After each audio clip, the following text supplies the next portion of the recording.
With everything going on right now with the protests and George Floyd getting killed, I was actually talking to my business partner, Dedrick Perry, who he went to TSU, Historic Black College, and just kind of asking questions. And you know, we got into how much we like everybody getting involved, how good it is that people are getting involved in protesting and against police violence. First of all, I want to commend you on doing something a lot of people didn't do when this happened. You called a black friend and said, "Hey, man, what are your thoughts on this?" Right. Because at the end of the day, this is, that's exactly what I did. I called Terrell Thomas, my best friend from Antioch. And as long as we've been friends, because we're from Antioch, I don't know if you had this with Dedrick or not, but we never talked about racism because we both grew up in Antioch, and it just wasn't Sure. it just wasn't something, it wasn't real to us. So because of that, it wasn't real, when you're kids especially, it's just not real. So I called him and, we've been best friends 17, 18 years and said, "Hey, man, I know this is crazy. It's midnight. I'm drunk leaving the studio." And I'm like, "What do you think about this shit, Rail?" And it was the first conversation. But I think that what you said is so important, that we're all from a different culture. And it's understanding those cultures. Because I have a buddy of mine that grew up out in the country that's had very limited conversations with black people ever.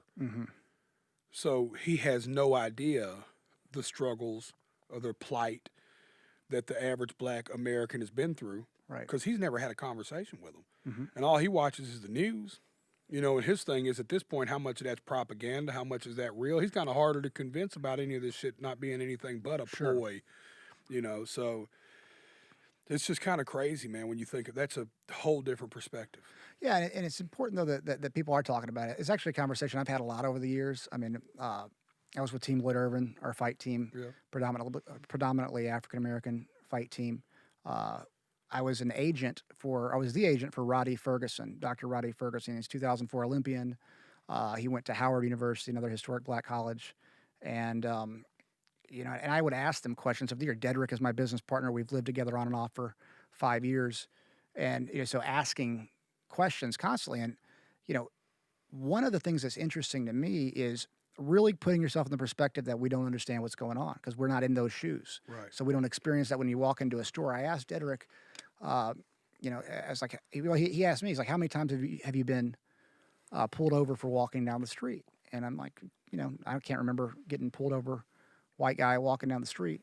And I said, "What about you?" He said, hundreds of times. Like, think about that. We don't experience that on a day-to-day basis. And not that all cops do that, but that is his experience growing up in Chicago, where he's walking down the street and they're going to stop him because he looks suspicious because he's black, which is, it doesn't really make any sense to me. And we surely haven't experienced that. Well, I was talking to Rail about it, and we had the same conversation.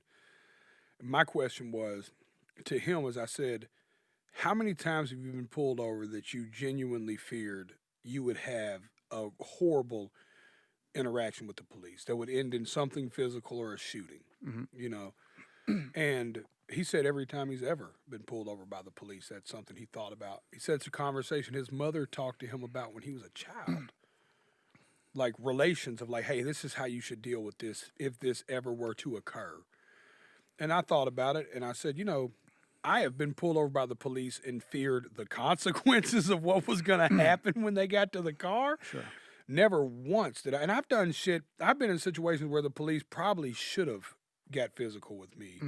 Or shit where they probably could have justifiably shot me. Like I've been in those situations and still didn't think about it. Still was just more concerned with like, oh, fuck, I'm finna go to jail. But never, to know that his fear wasn't going to jail. Sure.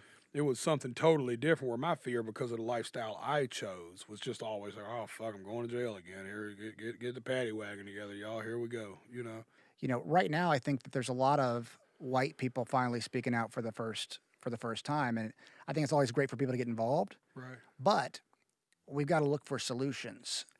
And we've got to have these conversations.